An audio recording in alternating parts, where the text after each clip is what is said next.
حي على الفلاح. جب ان کو اللہ اقتدار دیتا ہے تو ان کا حال کیا ہوتا ہے، اور جب مظلوم ہوتے ہیں تو ان کا حال کیا ہوتا ہے. بقول کیسے حضرت یوسف علیہ السلام تو حضرت یوسف بھی ہے، چاہے وہ چاہ میں ہوں. من الشیطان الرجیم، بسم اللہ الرحمن الرحیم. رب قد آتيتني من الملك وعلمتني من تعويل الأحاديث فاطر السماوات والأرض أنت ولي في الدنيا والآخرة توفني مسلما وألحقني بالصالحين ذلك من أنباء الغيب نوحيه إليك وما كنت لديهم إذا أجمعوا أمرهم وهم يمكرون وما أكثر الناس ولو حرصت بمؤمنين وما تسألهم عليه من أجر إن هو إلا ذكر للعالمين. صدق الله مولانا وصدق رسول ونحن على ذلك من الشاهدين والشاكرين والحمد لله رب العالمين. اے میرے رب، تو نے مجھے حکومت بخشی اور مجھ کو باتوں کی تہ تک پہنچنا سکھایا. زمین و آسمان کے بنانے والے، تو ہی دنیا اور آخرت میں میرا سرپرست ہے. میرا خاتمہ اسلام پر کر اور انجام کار مجھے صالحین کے ساتھ ملا. آج تک اللہ کا شکر ہے کہ سورہ یوسف علیہ السلام کی تشریح بہت ہی اچھی طرح سے ہمارے دوستوں نے بھی کی اور میں نے بھی کسی حد تک کچھ گزارشات اس سے میں پیش کی. اور کل بھی ہم اس کا ایک درس سن رہے تھے، لیکن تکنیکی خرابی کی وجہ سے میں اپنی بات کو پورا نہیں کر پایا تھا، اس لیے پہلے میں اس بات کو تھوڑا سا وضاحت کے ساتھ پیش کروں، اس کے بعد پھر میں سورہ یوسف سے جو بڑے بڑے اسباق ہمیں حاصل ہوتے ہیں ان پر بات کرنے کی کوشش کروں گا. سب سے پہلی بات یہ ہے کہ حضرت یوسف علیہ السلام کے پاس جب ان کے والدین تشریف لے آئے، اس کے روایات کے مطابق ان کے والد صاحب حضرت یعقوب علیہ السلام اور ان کی خالہ اور ان کی سوتیلی ماں، کچھ روایتوں میں سوتیلی ماں کا ہی ذکر آیا ہے کیونکہ ان کی اصل ماں جو ہے وفات پا چکی تھی پہلے ہی. حالانکہ ابن کثیر رحمۃ اللہ کے نزدیک جو ہے ان کی ماں زندہ تھی. تو پھر جب وہ وہاں سے قافلے کی صورت میں کنعان سے مصر کے لیے روانہ ہوئے اور جب حضرت یوسف علیہ السلام کے علاقے میں پہنچنے کے والے ہی تھے تو حضرت یوسف علیہ السلام اپنے درباریوں کے ساتھ ان کا استقبال کرنے کے لیے نکلے اور اپنے والد صاحب کے ساتھ گلے ملے، ان کی گردن کو چوما اور بہت دیر تک روتے رہے. دونوں ماں باپ ایک بہت بڑی جدائی کے بعد ملے، بڑی آزمائشوں سے گزرے تو رہا نہیں گیا اور اسلام پہلے ہی اپنے بیٹے کی جدائی میں اپنی آنکھوں کی روشنی پہلے گنوا چکے تھے. ان کے پاس اسلام کا تھا تو ان کے اوپر اللہ گیا مبارک پر ڈال دیا تھا، جس کی وجہ سے بنا ہو گئے تھے، ان کی روشنی لوٹ آئی تھی. میں آیا ہے کہ حضرت چمٹے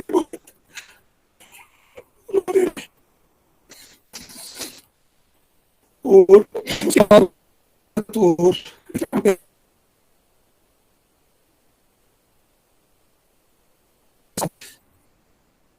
مصر لایا گیا. ان کے لیے گاڑیاں بھیجی گئی تھی، اس زمانے کی جو بھی گاڑیاں ہو سکتی تھی وہ ان کے پاس بھیجی گئی تھی اور پھر ان کو تخت پہ بٹھایا گیا. اور جو بادشاہ تھا مصر کا اس نے بھی ان کی بہت تکریم کی، بہت عزت کی اور ایک جشن سا ماحول پیدا ہو گیا تھا. اور پھر حضرت یوسف علیہ السلام نے اپنے والدین کو تخت پہ بٹھایا جو حکومت کا شاہی تخت تھا اس پہ بٹھایا، اور پھر سب لوگ ان کے سامنے سجدہ ریز ہو گئے، اور وہ 11 بائی، حالانکہ یہاں پر بعض لوگوں نے کہا کہ والدین بھی سجدہ ریز ہو گئے، تو حمید نسیم صاحب جو ایک بہت بڑے اچھے مفسر ہے، تو انہوں نے اس کا انکار کیا، انہوں نے کہا یہ کیسے ہو سکتا تھا کہ پیغمبروں کی جو خاص طور سے ٹھیک ہے سجدہ تعظیمی کا معاملہ ہے، لیکن اس قسم کا سجدہ جیسے عبادت کا سجدہ ہوتا ہے یہ اس قسم کا سجدہ نہیں تھا، تو اس لیے انہوں نے اس بات کا انکار کیا۔ اور مودی صاحب نے بھی یہ بات کہی ہے کہ یہ وہ سجدہ نہیں تھا جس کو سجدہ تحیہ کہتے ہیں یا اس کو سجدہ تعظیم بھی کہتے ہیں، تو بہر لیکن باقی مفسرین نے کہا کہ وہ باقاعدہ سجدہ کیا۔ اب جو بھی صورتحال رہی ہو، مفسرین کے درمیان اس میں اختلاف ہے، حالانکہ امین صلاحی صاحب نے اس میں یہ فرمایا ہے کہ اب چاہے ہم اس کو سجدہ تعظیمی کہیں، اور اس کی توجہ لوگوں نے یہ کی ہے کہ پہلی شریعتوں میں یہ سجدہ جائز تھا۔ اور پھر امین نسیم صاحب نے ایک اور بات بھی لائی ہے کہ حضرت آدم کو بھی کے سامنے بھی فرشتوں نے سجدہ کیا تھا، وہ بھی ایک زمانے میں اللہ کی طرف سے ان کو ایک وہ حکم دیا گیا تھا تو انہوں نے ایسا کیا۔ پھر وہ کہتے ہیں دوسرا سجدہ یہ تھا جو اصل میں ان کے بھائیوں نے کیا تھا، جو ان کا غرور تھا اور انہوں نے بہت تکلیف پہنچائی تھی حضرت صلی اللہ علیہ وسلم کو اور ان کے والد صاحب کو، تو ان کے غرور کو توڑنے کا بھی ایک یہ موقع تھا۔ تو بہرحال بہت ساری باتیں لوگوں نے کہی ہے، لیکن بہرحال سجدہ اب انہوں نے کیا، جو بھی سجدے کی صورت رہی ہو، چاہے وہ عزت و احترام اور تکریم کے لیے رہا ہو، آداب کے لیے رہا ہو، دوبارہ وہ سجدہ انہوں نے کیا، اور وہ خواب پورا ہو گیا۔ تو اسی کی طرف جو حضرت یوسف علیہ السلام نے اپنے والد صاحب سے اس وقت کہا، تو میرے والد صاحب یہ وہ خواب ہے جو میں آپ کے سامنے بیان کر رہا تھا، اور آپ نے مجھے فرمایا تھا کہ لا تقصص رؤیاک علی اخوتک فیکیدون لک کیدا، اپنے خواب کو اپنے بھائیوں کے سامنے بیان نہ کرنا ورنہ وہ تمہارے خلاف سازش کرنے لگیں گے۔ تو یہ وہ خواب ہے، اور اس خواب کی تعبیر پوری ہو گئی، اور حضرت یوسف علیہ السلام اب جو ہے عزیز مصر ہو گئے تھے، اور حکومت میں ان کو پورا تصرف تھا، اور بادشاہ مصر نے ان سے کہا تھا کہ آپ کو ہر چیز پہ اختیار ہے، آپ جو کرنا چاہے وہ کرو۔ اور پھر جب ان کے والدین وہاں آ گئے تو ان کو بھی جو ہے ایک بہت بڑی جگہ دے دی گئی، اچھا خاصا زمین کو دیا گیا۔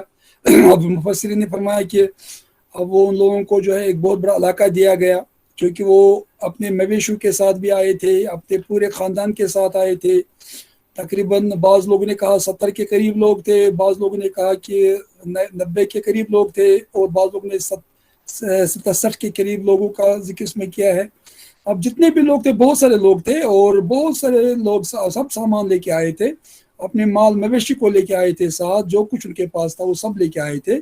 اب ان کو مصر میں جو ہے ایک بہت ہی عزت اور احترام اور امن کی زندگی نصیب ہو رہی تھی، اور پورے تکریم کے ساتھ، پورے عزت کے ساتھ، بہت مصیبتیں دیکھی تھی، بہت پریشانیاں دیکھی تھی، اب اللہ نے ان کے لیے جو ہے ایک راستہ کھول دیا۔ اور پھر اس کے بعد حضرت یوسف علیہ السلام فرماتے ہیں، اللہ کی طرف متوجہ ہو جاتے ہیں، اللہ آپ نے مجھے اقتدار دیا ہے، اور آپ نے ہی مجھے یہ سب کچھ دیا ہے، یہ میری اپنی صلاحیت کی وجہ سے نہیں ہے، اپنی خوبی کی وجہ سے نہیں ہے، جو کچھ ہے وہ آپ کا فضل ہے اے اللہ۔ اور پھر آپ نے مجھے خوابوں کی تعبیر سکھائی اور مجھے نبوت کا علم عطا کیا، تو اللہ کا احسان جو ہے اور اللہ کا شکر بجا لایا، اور یہ نہیں کہ وہ غرور میں نعوذ باللہ مبتلا ہو جاتے۔ تو یہ ایک زبردست سبق اس صورت سے ملتا ہے۔ پھر ایک بات یہ ہے کہ حضرت یعقوب علیہ السلام کا یہ فرمانا ہے کہ اپنے جب بیٹے ان کے نادم ہو گئے، شرمندہ ہو گئے، تو دیکھیں کتنا اچھا کلیمکس اس پورے واقعے کا ہے، اور حمید نسیم صاحب نے اس کو بہت ہی اچھی طرح سے پیش کیا ہے، اور اس نے کہا کہ دنیا میں جتنے بھی قصے آج تک بیان کیے گئے ان کی حقیقت کیا ہے، اور اس کے مقابلے میں ایک قصہ تو سب سے بڑا قصہ ہے، ایسا اور صحیح قصہ ہے، اور یہ واقع ہے، یہ صرف کوئی کہانی نہیں ہے، اور یہ فرضی کہانی نہیں ہے، بلکہ عملی طور پر یہ سب کچھ ہو چکا ہے دنیا میں، اور اس سے بہتر کوئی قصہ تو آج تک کسی شاعر نے، کسی افسانہ نویس نے، کسی کہانی کار نے، شیکسپیئر نے اور باقی لوگوں نے ایسا پیش نہیں کیا آج تک، اور نہ کر سکتے۔ تو یہاں پر اللہ کی قدرت کی کار فرمائی اور پیغمبران کرام کے اخلاق اور عفت و عصمت والے کردار کی بار بار جو ہے عکاسی ہوتی ہے، اور پھر کیسے جب ان کو اللہ اقتدار دیتا ہے تو ان کا حال کیا ہوتا ہے، اور جب مظلوم ہوتے ہیں تو ان کا حال کیا ہوتا ہے، بقول کیسے حضرت یوسف علیہ السلام تو حضرت یوسف ہی ہے، چاہے وہ چاہ میں ہوں، چاہے وہ قید میں ہوں، چاہے وہ تخت پہ ہوں، آدمی کیسا ہوتا ہے، انسان کیسا ہوتا ہے، وہ امپورٹنٹ ہوتا ہے۔ مناسب اور یہ عہدے جو ہے اس سے کوئی زیادہ فرق نہیں پڑتا ہے، انسان اچھا ہونا چاہیے، انسان ٹھیک ہونا چاہیے، اور وہ اپنی ذمہ داریوں کو کہیں بھی پورا کرتا ہے۔ بعض لوگ انتظار کرتے ہیں کہ ہمیں کوئی عہدہ ملے، اس کے بعد وہ کچھ کرنا چاہتے ہیں، لیکن جو لوگ ذمہ دار ہوتے ہیں اور اللہ جن سے کام لیتا ہے، ان کو عہدوں کی فکر نہیں ہوتی، ان کو کام کی فکر ہوتی ہے، ان کو اپنی ذمہ داریوں کو پورا کرنے کی فکر ہوتی ہے۔ وہ ہر حال میں اللہ کے احکام پر عمل کرنے کی کوشش کرتے ہیں، اور کہیں پر بھی کوئی کوتاہی کرنے سے بچتے رہتے ہیں، اور اگر ایسے حالات پیش آ جائے جہاں آزمائش ہو تو وہ اپنا دامن بچا کے نکل جاتے ہیں۔ حسن کی ہر ادا پہ جان و دل صدقے جگر، حسن کی ہر ادا پر جان و دل صدقے جگر، لطف کچھ دامن بچا کر ہی نکل جانے میں۔ تو یہ اتنے عظیم لوگ ہوتے ہیں، تو پھر آپ دیکھیں تو انہوں نے اس وقت بھی یہ بات کہی۔ تو حضرت یعقوب علیہ السلام کے پاس جب ان کے اپنے بیٹے اب نادم ہو گئے، شرمندہ ہو گئے تھے، تو حضرت یعقوب علیہ السلام سے انہوں نے اپنی شرمندگی کا اظہار بھی کیا، اور حضرت یوسف سے کہا ان بھائیوں نے وہاں پر، اے یوسف آپ ہی یوسف ہو، جب وہ گئے تھے گلہ لینے کے لیے اس وقت۔ اور پھر جب حضرت صلی اللہ علیہ وسلم نے ان سے کہا تھا کہ اپنے والدین کو ساتھ لے کے آنا، سب کو ساتھ لے کے آنا، تو کہا تھا اللہ نے آپ کو ہمارے اوپر فوقیت دے دی، ہم نے آپ کے ساتھ کیا کچھ نہیں کیا، لیکن آپ پھر بھی با کردار اور با عظمت نکلے۔ تو یہ ایک بات بھی ہے۔ تو پھر حضرت یعقوب علیہ السلام سے انہوں نے گزارش کی کہ ہم نے بہت زیادتی کی ہے، تو اس لیے ہم آپ سے گزارش کرتے ہیں کہ دعا کرنا اللہ سے ہمارے لیے۔ تو حضرت یعقوب علیہ السلام نے فرمایا کہ میں دعا کروں گا ایک مناسب وقت پر۔ قال سوف استغفر لکم۔ تو اس پہ میں نے کل بھی بات کی تھی کہ حضرت یعقوب علیہ السلام نے کہا کہ میں ایک خاص وقت میں آپ کے لیے دعا کروں گا، تو وہ وقت جو ہے صبح کا وقت ہے۔ اور پھر میں نے آپ کو بتایا تھا حضرت عمر رضی اللہ عنہ ایک بار مسجد کی طرف جا رہے تھے، تو کوئی انسان جو ہے دعا کر رہا تھا، تو وہ سن رہے تھے صبح کے وقت۔ تو پھر یہ جو حضرت عبداللہ بن مسعود تھے، تو ان سے پوچھا کہ یہ کیا ہے؟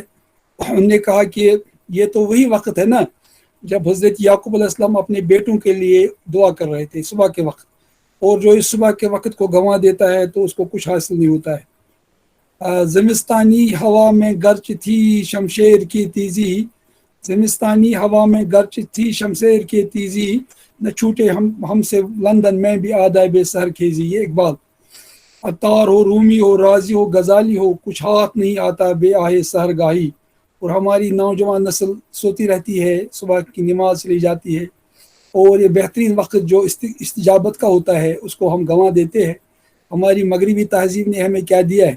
تو یہاں پر جو ہے بہت بڑی زبردست بات یہاں انہوں نے فرمایا کہ میں آپ کے لیے جلدی دعا کروں گا مناسب وقت پہ۔ یہ آخری وقت کی بات ہے، یعنی صبح کے آخری وقت۔ بعض لوگوں نے اور باتیں بھی کہی۔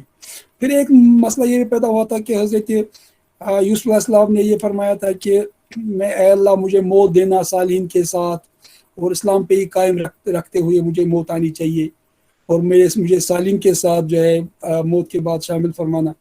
تو یہاں پر وہ بات یہ آئی تھی کہ کیا ایک آدمی موت کی تمنا کر سکتا ہے؟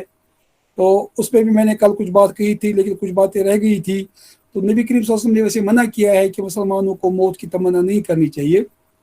اللہ کے حضرت صلی اللہ علیہ وسلم کی تمنا کے بارے میں بھی علماء کرام نے فرمایا، انہوں نے یہ نہیں کہا تھا کہ مجھے اسی وقت موت مل جائے، بلکہ فرمایا تھا جب بھی موت آئے تو مسلمانی کی حالت میں ہونی چاہیے، اور پھر موت کے بعد اللہ مجھے صالحین کے ساتھ ملا دے، یعنی انجام میرا ان کے ساتھ ہو، اپنے آبا و اجداد کو، خاص طور سے حضرت ابراہیم علیہ السلام، حضرت یعقوب علیہ السلام، اور حضرت اسحاق اور حضرت اسماعیل علیہ السلام ان کے ساتھ ہو۔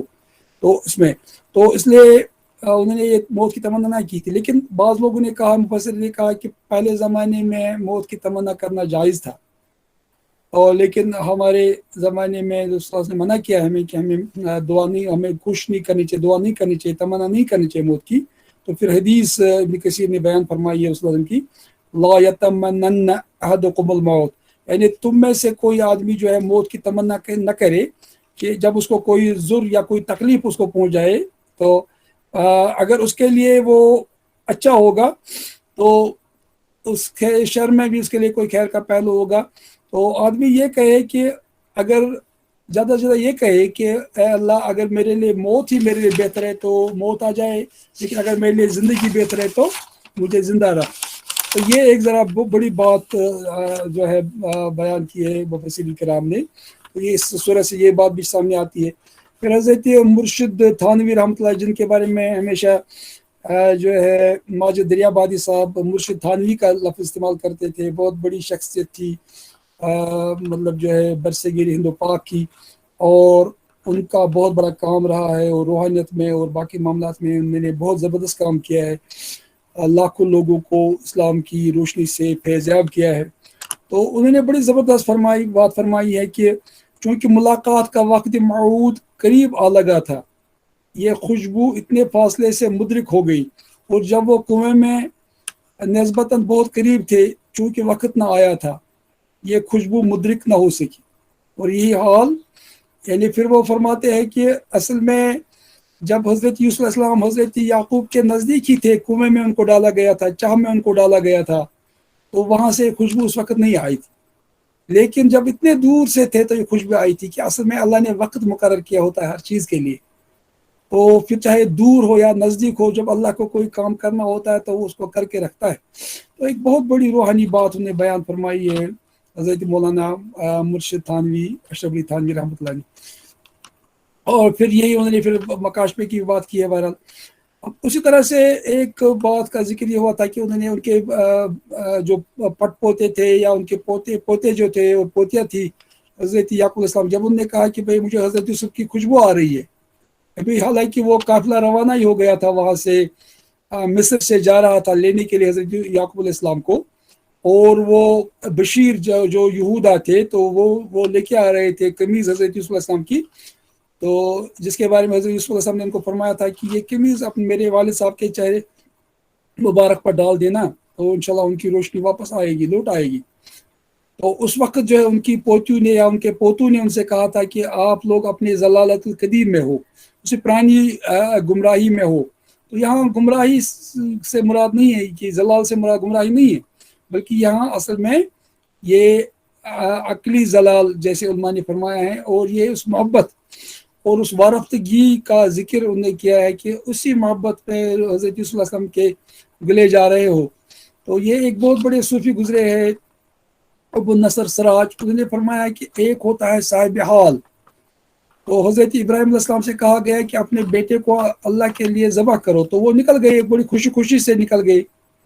تو یہ صاحب حال ہوتا ہے. تو انہوں نے کوئی رونا دھونا نہیں کیا. اس کے برس سے ہوتا ہے ایک صاحب وقت. تو حضرت یعقوب علیہ السلام کے بیٹے ان سے الگ ہو گئے، تو وہ روتے روتے انہوں نے اپنا کیا حال کیا تھا، آنکھوں کی روشنی بھی چلی گئی. یہ روحانی درجات ہوتے ہیں لوگوں کے، بہت بڑے بڑے درجات. تو بہرحال یہ بات بھی یہاں ضمن مجھے یاد آ گئی. تو اس کے بعد جب وہ قمیض آ رہی تو قمیض لے کے آ رہے تھے یہودا، تو پھر ان کے حضرت یعقوب علیہ السلام نے اپنے گھر والوں سے کہا، اپنے پوتوں سے کہا جو بھی موجود تھے گھر پر اس وقت، کیونکہ ان کے بیٹے تو وہاں تھے مصر میں، وہ مصر سے آ رہے تھے. تو ان کے پوتوں نے ان سے کہا کہ آپ اسی پرانی ضلالت میں ہیں، نعوذ باللہ. تو یہ ضلالت خود نخواستہ وہ گمراہی والی ضلالت نہیں ہے، بلکہ یہ محبت والی جو ہے ایک وارفتگی جس کو کہتے ہیں کہ آدمی جو ہے کسی کی محبت میں وارفتہ ہو جائے. اور حضرت یوسف علیہ السلام کی محبت میں حضرت یعقوب علیہ السلام جو ہے بہت زیادہ ان کی محبت میں گرفتار تھے، اور وہ ان کی عظمت سے بھی واقف تھے، اور سب سے زیادہ پیار اپنے انہی بیٹے سے کرتے تھے. لیکن اسی اپنی آنکھوں کے تارے کو وہ جو ہے بہت دنوں سے نہیں دیکھ پائے تھے، بلکہ ان سے جدا ہو گئے تھے وہ. تو وہ کہتے مجھے ان کی خوشبو آ رہی ہے. اور یہودا بن یعقوب جب واپس آئے تو انہوں نے ان کے چہرے پہ، ان کے چہرے مبارک پہ ڈال دیا یہ کرتا، اور وہ جو ہے ان کی روشنی واپس آئی. پھر ایک بات یہ ہے کہ اب ان کے بھائی جو تھے حضرت صلی اللہ علیہ وسلم کے، تو وہ اپنے گناہ کا اعتراف کر رہے. وہ اپنے باپ سے کہہ رہے کہ ہمارے گناہوں کی اللہ سے معافی مانگ لیجئے اور ہمیں بھی معاف کر دیجیے گا. تو اب یہ بڑی اچھی بات یہاں پر جو ہے ماجد دریابادی صاحب نے فرمائی ہے، جو ایک لیسن ہمارے لیے سورہ یوسف سے ملتا ہے. تو انہیں فرمایا کہ غلطیوں، لغزشوں، گناہوں سے محفوظ جب بڑے بڑے پیغمبر زادے نہیں، تو ولی زادے، بزرگ زادے، پیر زادے، مرشد زادے کی معصومیت کا دعویٰ کیا وزن رکھ سکتا ہے؟ اب یہ بہت بڑی بات ہے کہ دیکھیں کتنا بھی آدمی کسی بڑے سے بڑے نیک آدمی کی اولاد میں سے ہی کیوں نہ ہو، جب تک اپنا عمل بہتر نہ ہو تو اس سے کوئی فائدہ نہیں ہوتا ہے۔ تو اس لیے یہ کہنا ہے کہ بھئی کیونکہ میں تو اس خاندان سے تعلق رکھتا ہوں، اس خاندان سے تعلق رکھتا ہوں، تو مجھے کیا پرابلم ہے، یہ چیتی امتی چیتی تو ہمیں کوئی پرابلم تو ہے نہیں۔ یہ یہاں پر جو ہے بہت اچھی بات جو ہے ماجد باد صاحب نے فرمائی ہے، غلطیوں، لغزشوں، گناہوں سے محفوظ جب بڑے بڑے پیغمبر زادے نہیں، تو کسی ولی زادہ، بزرگ زادہ، پیر زادہ، مرشد زادہ کی معصومیت کا دعویٰ کیا وزن رکھ سکتا ہے؟ انکوٹ۔ یہ بات بھی یہاں سے ظاہر ہوتی ہے۔ تو اس لیے گناہ کسی سے بھی ہو سکتا ہے، اور اس قسم کی لغزش کوئی بھی کر سکتا ہے، صرف خاندان کی وجہ سے کوئی بڑا یا چھوٹا نہیں بنتا ہے، عمل کی وجہ سے۔ ان اکرمکم عند اللہ اتقاکم۔ پھر ایک بات یہ ہے کہ حضرت یوسف علیہ السلام جو ہے دنیائی نعمتوں کا بھی ذکر کرتے ہیں۔ عام طور پر جو ہمارا رجحان یہ ہے کہ بھئی دنیا بہت بری چیز ہے، ہمیں دنیا کو کیا کرنا ہے، دنیا سے کیا لینا دینا ہے، اور نیک آدمی وہ ہے جو فقیر ہو، غریب ہو، اس کے لیے کھانے پینے کے لیے کچھ نہ ہو، اس کے بدن پہ کپڑے نہ ہو، اور وہ خوشحالی کی زندگی بسر نہ کرتا ہو۔ یہاں پر پیغمبرانہ کردار میں یہ بات نظر آتی ہے کہ وہ اللہ کی نعمتوں کا شکر کرتے ہیں جو ان کو دنیا میں ملی ہے، اور اس کو حقیر نظر سے نہیں دیکھتے، بلکہ اس کے لیے اللہ کے احسان مند اپنے آپ کو ظاہر کرتے رہتے ہیں۔ تو یہاں پر بھی یہ بات کہی گئی ہے، دنیائی نعمتیں اور راحتیں بھی اللہ کے قانون و شریعت میں حقیر و ناقابل التفات نہیں، ان کو برا نہیں سمجھنا چاہیے، بلکہ یہ بہت بڑی چیز ہے، جیسا کہ متشددین اور اہل گلوں نے سمجھ رکھا ہے۔ اور ہمارے مسلمانوں میں بھی ایسے بہت سارے لوگ ہیں جو دنیائی نعمتوں کو اور دنیا کی جو اللہ نے بہت ساری برکتیں دی ہوتی ہے، عزت، اقتدار، طاقت، علم، مسند، تو یہ سب چیزوں کو برا سمجھتے ہیں۔ بلکہ اس کے برعکس تو یہ ہم کہتے ہیں کہ قعد الفقر یکون کفرا، غریبی کہیں کفر تک نہ لے جائے۔ مسلمانوں کے پاس دولت ہونی چاہیے، پیسہ ہونا چاہیے، علم ہونا چاہیے، اور انتم الاعلون ان کنتم مومنین، تم ہی تو اعلیٰ رہو گے اگر مومن رہو گے ہر معاملے میں۔ تو یہ کہنا ہے کہ نہیں صاحب آدمی کو فقیر ہونا چاہیے، غریب ہونا چاہیے، لیکن اب ٹھیک ہے، دولت کی وجہ سے اور اقتدار کی وجہ سے اور پیسے کی وجہ سے انسان کو مغرور نہیں ہونا چاہیے، یہ بات تو صحیح، لیکن یہ کہ دولت ہونی نہیں چاہیے، پیسہ ہونا نہیں چاہیے، انسان کے پاس صرف جو ہے فقر ہونا چاہیے، مسکینی ہونی چاہیے۔ تو نبی کی نے فرمایا کہ اللہم احیینی مسکینا وامیتنی مسکینا واشرنی بی زمرۃ المساکین، اور کما قال، اے اللہ مجھے دنیا میں مسکین رکھنا، میری موت بھی مسکینوں کے ساتھ اور میرا انجام بھی حشر بھی مسکینوں کے ساتھ ہو۔ یہاں پر یہ اصل میں اختیاری فقر کی بات ہے، یہ وہ فقر نہیں ہے کہ جو آدمی کو کفر تک لے جائے۔ اور جیسے مولانا رومی نے فرمایا ہے، آنکھ کی شیرا کنند روبہ مزاج احتیاج است احتیاج است احتیاج۔ یہ کچھ باتیں تھی جو کل کے اس چیپٹر کے لحاظ سے میں بیان کر رہا تھا۔ اب میں موٹے طور پہ کچھ باتیں عرض کرنا چاہوں گا۔ سب سے بڑا لیسن جو حضرت یوسف علیہ السلام کے اس پورے واقعے سے ملتا ہے وہ یہ ہے کہ پیغمبران کرام علیہ السلام کی اللہ جو ہے ہمیشہ اور ہر دور میں ان کے اخلاق اور ان کے کردار اور ان کی جان کی حفاظت کرتا رہا ہے، اور وہ دعوت حق کا کام کرتے ہیں تو وہ اللہ ان کی مدد پر جو ہے ہمیشہ قادر ہوتا ہے اور ان کی مدد کرتا ہے، اور ان کو تمام قسم کی مصیبتوں سے بھی بچاتا ہے اور گناہوں سے بھی بچاتا ہے، اور وہ گناہ نہیں کر سکتے کیونکہ وہ معصوم خطا ہوتے ہیں۔ لیکن چونکہ وہ انسان ہوتے ہیں ان کے پاس بہت سارے چیلنجز ہوتے ہیں، تو جیسے حضرت صلی اللہ علیہ وسلم کے پاس بہت سارے چیلنجز تھے۔ ایک چیلنج تو اخلاقی لحاظ کا بھی ان کے سامنے پیش آیا تھا، جب عزیز مصر کی جو ہے بیوی نے ان پہ ڈورے ڈالنا شروع کر دیا تھا، لیکن کس وقار کے ساتھ اور کس عظمت کے ساتھ، کس عظیمت کے ساتھ وہ جو برہان رب کا ان نے دیکھا، اور جس کے بارے میں علماء فرماتے ہیں، بہت سارے علماء فرماتے ہیں یہ وہ نور نبوت ہے، جو نبوت کا ایک نور پیغمبر کے درمیان میں ہوتا ہے، اس برہان کے ساتھ وہ تھے۔ اور بعض لوگوں نے اس کو فطرت سلیمہ سے تعبیر کیا ہے جو پیغمبر کو ملی ہوئی ہوتی ہے، اور بھی دوسرے لوگوں نے کہا کہ چونکہ انہوں نے جو ہے پھر بہت ساری باتیں اس معاملے میں لوگوں نے کہی ہے۔ بعض لوگوں نے کہا کہ انہوں نے اپنے والد صاحب کو دیکھا، بعض لوگوں نے حضرت جبریل علیہ السلام آ گئے، بعض لوگوں نے اور باتیں کہی ہے، لیکن اور بعض لوگوں نے کہا کہ انہوں نے لکھ کے دیکھا کہ جو ہے نا، یعنی ایک آیت دیکھی انہوں نے قرآن کی لا تقربوا الزنا والی۔ تو حالانکہ اس میں پھر علماء نے کہا کہ ایسا کچھ نہیں تھا، بلکہ یہ جو ہے نور نبوت ان کے دل میں جو تھا تو اس نے ان کو بچایا. حالانکہ کیونکہ بشر تھے تو اس لیے بشر جو ہے ایک جو پہلا تباہ ہوتا ہے وہ تو الگ چیز ہے بشریت کا، لیکن نبوت اس پہ فوق ہوتی ہے، مضبوط ہوتی ہے، مضبوط گرفت ہوتی ہے نبوت کی، تو اس لیے تو غلط تو ہو ہی نہیں سکتی تھی. پھر تقریباً 7 شہادتیں پیش کی گئی حضرت یوسف علیہ السلام کی عصمت کی، اپنوں نے بھی کی اور غیروں نے بھی کی. و شہید شاہد من اہلہا وہ بھی آ گئی. پھر جو ہے مصر کی خواتین نے بھی اس کی گواہی دے دی، پھر بادشاہ مصر نے بھی اس کی گواہی دے دی، اور ہر طرح کے قرینے سے جو ہے، اور پھر جو بھی واقعات تھے تمام قرینے کی شہادت سے یہ معلوم ہوا کہ حضرت یوسف علیہ السلام جو ہے معصوم اور ان تمام گناہوں سے پاک اور صاف تھے. تو یہ پہلا لیسن ملتا ہے اخلاق کے لحاظ سے، ایک اتنی عظمت اور عظیمت کا آدمی کو مظاہرہ کرنا چاہیے تو پھر اللہ ان کو بلندیوں تک پہنچا دیتا ہے. دوسری بات یہ ہوئی کہ جو ان کے ساتھ آزمائش آئی، جسمانی لحاظ سے ان کو پھینک دیا گیا کنویں میں، تو اور یہ بات بھی سامنے آئی. کسی صوفی سے پوچھا گیا حسد کیا ہے، انہوں نے کہا کہ سورہ یوسف کو پڑھو. یعنی جو آدمی کے اپنے اتنے قریب ہوتے ہیں وہی حسد میں جل جاتے ہیں، جل بن جاتے ہیں. اور یہی حال پھر مکہ کے کفار کا بھی تھا کہ نبی کریم صلی اللہ علیہ وسلم ان کے خاندان سے تھے، قریش سے تھے، اور وہی سب سے زیادہ مخالف ہو گئے. ان میں ابو لہب کو دیکھیے آپ، چچا تھے نبی کریم صلی اللہ علیہ وسلم کے. انہوں نے آپ صلی اللہ علیہ وسلم کی ولادت کے وقت تو صوبیہ کو کی نے جو خبر لائی تھی نا، تو انگلی اٹھا کے کہا تھا جا میں تم کو جو آزاد کر دیتا.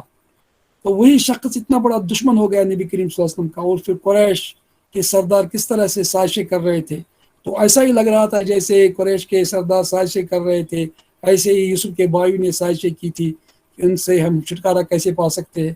بعض لوگوں نے کہا قتل کرے، بعض لوگوں نے کہا یہ کرے، بعض لوگوں نے کہا وہ کرے، اور پھر انہوں نے ایک ایسی سازش کر دی. تو یہیں پر بھی سازش کر رہے، یہاں پر بھی سازش کر رہے تھے قریش مکہ، جب نبی کریم صلی اللہ علیہ وسلم جو ہے ہجرت کرنے والے تھے اس سے پہلے، وہ پورا واقعہ. تو یہ ایک لیسن ملتا ہے جسمانی لحاظ سے تکلیف پہنچانے کا، لیکن اللہ نے بچایا ان کو. اور پھر جب تک مصیبتیں اور پریشانیاں انسان کو لاحق نہیں ہوتی ہے تب تک وہ ترقی نہیں کرتا ہے. گھر بیٹھے آرام سے بیٹھ کے آدمی کو کچھ حاصل نہیں ہوتا ہے. اور بقول ڈاکٹر علی شریتی کے جتنی بھی بڑی بڑی دنیا کی سویلائزیشنز ہیں وہ ہجرت کے بعد ہی بڑی سویلائزیشن بن گئی. تو یہ جو سویلائزیشنل ایک ترقی ہوتی ہے اس کے لیے آدمی کو ہجرت کرنی پڑتی ہے، محنت کرنی پڑتی ہے، تکلیفیں برداشت کرنی پڑتی ہے. تو اللہ کا ایک نظام رہا ہے کہ پیغمبر کے پیغمبران کرام علیہ السلام کے ساتھ بھی یہ تمام حالات پیش آئے. ان کو بھی ہجرت کی صعوبت برداشت کرنی پڑی ہے، دشمنوں کی مخالفتوں کا سامنا کرنا پڑا ہے، قدم قدم پر جو ہے ان کو اتنی ساری آزمائشوں سے گزرنا پڑا ہے، لیکن وہ ہر آزمائش میں اللہ کے فضل و کرم سے کامیاب ہوتے رہے. تو یہ ایک جسمانی ان کے ساتھ جو معاملہ ہوا تھا، لیکن جسمانی چاہتا وہ روحانی معاملہ جتنا خطرناک تھا، ان کے اخلاقی معاملہ جب ان کے ساتھ ہوا تو اس لیے انہوں نے فرمایا تھا کہ اے اللہ اب تو یہ لوگ میرے پیچھے پڑے ہوئے ہیں. ایک طرف سے عزیز مصر کی بیوی پیچھے پڑی ہوئی ہے زلیخا، اور دوسری طرف سے جو ہے پھر عورتیں جو مصر کی تھی، جو ہے بہت بڑی سرمایہ دار عورتیں جو مصر کی تھی، وہ بھی اب حضرت صلی اللہ علیہ وسلم کے پیچھے پڑی تھی. تو اب انہوں نے جو ہے اللہ سے اب دعا کی کہ اے اللہ مجھے اس فتنے سے بچانا. تو میں تو اس طرف جا ہی نہیں سکتا ہوں، لیکن مجھے مجبور کر رہا ہے، میں کسی اور یہ مجھے مجبور نہ کرے، ظلم نہ کرے میرے ساتھ. کیونکہ یوسف کی بیوی نے دعویٰ کیا تھا کہ اگر یہ میری بات کو نہیں مانتے ہیں تو میں ان کو بڑی سزا دلاؤں گا، جیل میں بھیج. تو اس پر حضرت رسول اللہ صاحب نے فرمایا تھا کہ میرے لیے جیل جانا ہی اچھا ہے اس گناہ میں مبتلا ہونے سے جس طرف یہ عورتیں مجھے دعویٰ دے رہی. اور یہاں بعض لوگوں نے یہ کہا کہ اگر حضرت رسول اللہ صلی اللہ علیہ وسلم تمنا نہ کرتے جیل جانے کی تو اللہ ان کو جو ہے بچا دیتا، جیل جانے سے بچاتا اور اس فتنے سے بھی بچاتا. تو لیکن بات یہ ہے کہ ان کو جیل میں تو وہ ڈالنے ہی والے تھے، تو انہوں نے تو اس کے بعد یہ فرمایا، یعنی جب آزمائش آ گئی کہ جیل جائے یا خدا خاصہ ان کی جو ہے مجبوری، ان کی جو غلطیوں کا جو اس کو اپنا تخت مشق بنائے، کوشش کرے اس کو گناہ میں مبتلا کرنے کے لیے. تو اس وقت تو پہلے ہی فیصلہ کر دیا تھا، انہوں نے یہ ارادہ کر لیا تھا عزیز مصر کی بیوی نے کہ تم کو جیل بھیج دیں گے اگر تم میری بات نہیں مانو گے. اور پھر عزیز مصر کو بھی یہ لگا تھا کہ بھائی یہ جو اس کو بہتر یہ ہے کہ اس کو جیل ہی بھیجا جائے. اور پھر یہاں علماء نے یہ بات فرمائی ہے کہ یہاں جیل اس لیے نہیں بھیجا رہا، انہوں نے گناہ کیا تھا کیونکہ اس معاشرے میں گناہ کوئی مسئلہ تھا ہی نہیں. جیسے آج کے مغربی معاشرے میں گناہ کوئی معاملہ ہے ہی نہیں، وہ رضامندی سے جو گناہ کرتا ہے، زناکاری کرتا ہے، اس کو برا سمجھا ہی نہیں جاتا ہے. تو وہ اصل میں یہ علماء یہ کہتے ہیں کہ وہ کیونکہ یہ غلام کے ساتھ، وہ کہہ رہے ہیں کہ غلام کے ساتھ جو انہوں نے وہ ایسی حرکت کیوں کرنا چاہتی تھی. تو یہ دیکھیں آپ، آج کا ہمارا معاشرہ بھی ایسا ہی جیسا وہ معاشرہ تھا. اور اس میں بڑی اچھی بات علماء کرام نے فرمائی ہے کہ جب کوئی معاشرہ پیغمبروں کی تعلیم سے محروم ہوتا ہے تو ان کا حال یہ ہوتا ہے، ان کی خواتین کا بھی حال یہی ہوتا ہے. لیکن پھر علماء کرام فرماتے ہیں کہ یہ معاشرہ، اس معاشرے کی عورتیں زلیخا تک بھی طائب ہو گئی تھی، اور عزیز مصر بھی طائب ہو گئے، بلکہ مسلمان ہو گئے تھے حضرت یوسف علیہ السلام کے ہاتھوں. لیکن یہ جو لوگ کہہ رہے ہیں کہ حضرت یوسف علیہ السلام کے ساتھ زلیخا کی شادی ہوئی تھی، یہ صحیح نہیں ہے، اور اس کا کوئی ثبوت کہیں سے نہیں ملتا ہے. تو یہ بات بھی دوسری بات تھی کہ انہوں نے جیل جانے کو پسند کیا اس کے مقابلے میں کہ وہ کسی آزمائش میں پڑے. حالانکہ وہ تو بچ جاتے اس سے بھی، لیکن ان کو بہت مشکلات کا سامنا کرنا پڑتا ہے، کیونکہ یہ ان کے پیچھے بری طرح سے پڑے ہوئے تھے. تو یہ بھی ایک لیسن ملا ہے. پھر ایک چیز یہ ہے کہ اب یہ ان کے بارے میں یہ کہا گیا کہ وہ ابن الکریم یوسف بن یعقوب بن اسحاق بن ابراہیم علیہ السلام. تو بخاری میں ان کو کہا گیا کہ وہ کریم کے بیٹے، کریم کے بیٹے کے بیٹے، کریم کے بیٹے کے بیٹے کے بیٹے. تو اس طرح سے ان کو بخاری میں بیان کیا گیا. تو پھر یہ سب چیزیں ہمارے سامنے آ گئی. تو اب یہ کہا جاتا ہے کہ ان کو جو ہے 94 درہم کے چاندی کے بیچا گیا تھا. اور پھر وہ پوری ڈیٹیل آپ کے سامنے ہم نے پیش کی ہے. تو عصمت نبوت جو ہے، برہان رب اس کو کہتے ہیں. قید خانہ جو جب میں پہنچ گیا علیہ السلام، تو وہاں وہ قید خانہ بقول کسی مفسر کے وہ خانقاہ یا مسجد میں تبدیل ہو گیا. اور وہ قید خانہ نہیں رہا، وہ مسجد اور خانقاہ بن گیا. اور حضرت یوسف علیہ السلام تمام لوگوں کی آنکھوں کے تارے بن گئے جیل میں بھی. تو یہ دیکھیے کہ ایک دائی کو ہر حال میں چاہے کہیں پر بھی ہو تو وہ دعوت کا کام کرتا ہے، اور وہ لوگوں کی خدمت کرتا ہے، اور اس جگہ کو وہ ایک جنت بنا دیتا ہے. اور پھر اسی طرح سے جو ہے یہ ایک لیسن ہمیں یہ بھی ملتا ہے کہ والدین کے ساتھ آدمی کا تعلق کیا ہونا چاہیے، اور پھر والدین کا تعلق بچوں کے ساتھ کیا ہونا چاہیے، ان کی اخلاقی اور روحانی تربیت کی کتنی فکر ہونی چاہیے. تو حضرت یعقوب علیہ السلام حضرت یوسف علیہ السلام کو اس لیے پسند کرتے تھے کہ وہ بہت بڑے ہونہار بھی تھے، اور ان میں بڑے آثار انہیں دیکھے تھے نیکیوں کے اور اچھائیوں کے. تو اس وجہ سے ان سے محبت کرتے تھے. اور وہ یہ پسند نہیں کرتے تھے کہ بچے آپس میں ایک دوسرے کا حسد کریں، ضد کریں. لیکن ایک تدبیر کے طور پر انہوں نے اپنے بیٹے سے کہا تھا کہ اپنے منصوبے جو ہے اپنے بھائیوں کو نہیں بتانا، یعنی یہ حسد کا معاملہ ہے. تو علماء کرام کہتے ہیں کہ اگر زلیخا نے جو ہے حضرت یوسف علیہ السلام کو نہیں دیکھا ہوتا تو فتنے میں مبتلا نہیں ہو جاتی. یہ نظر کا جو فتنہ ہے بہت بڑا فتنہ ہے. تو نبی کریم صلی اللہ علیہ وسلم نے فرمایا ہے کہ یعنی پہلی نظر اگر کسی غیر محرم پر پڑے تو اس کا تو بہرحال وہ تو معاف ہے، لیکن اس کے بعد دوسری نظر جائز. تو یہ سب سے بڑا فتنہ جو ہے نظر کا فتنہ ہوتا ہے. اور دوسرا فتنہ جو ہوتا ہے حسد کا فتنہ ہوتا ہے.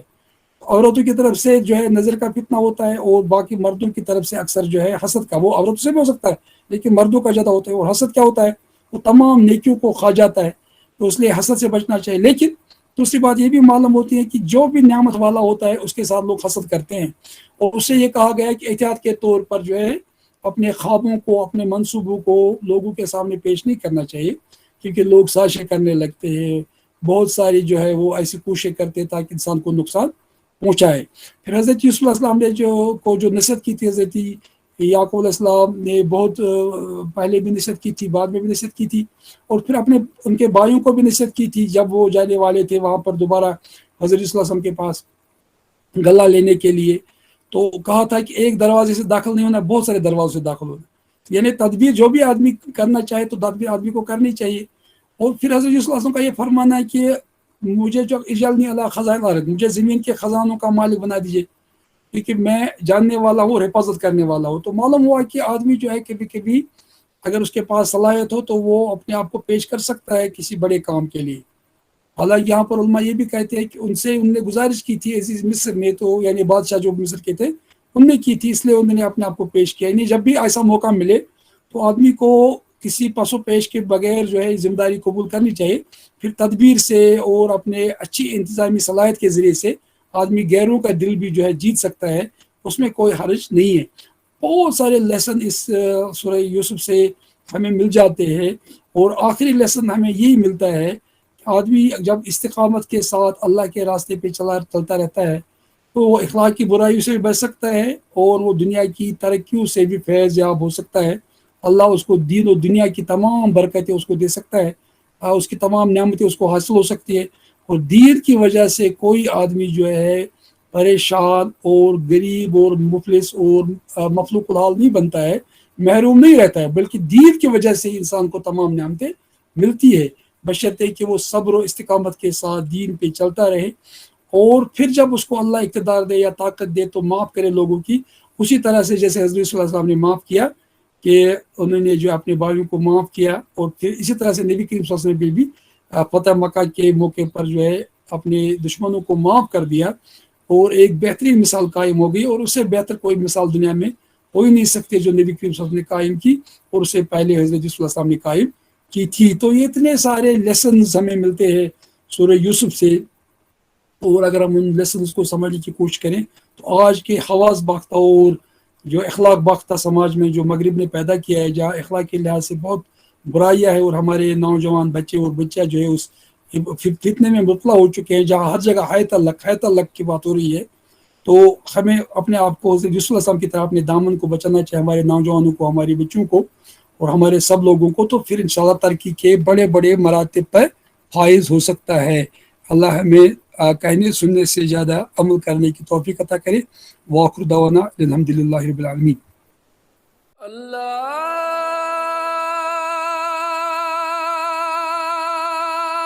اکبر، اللہ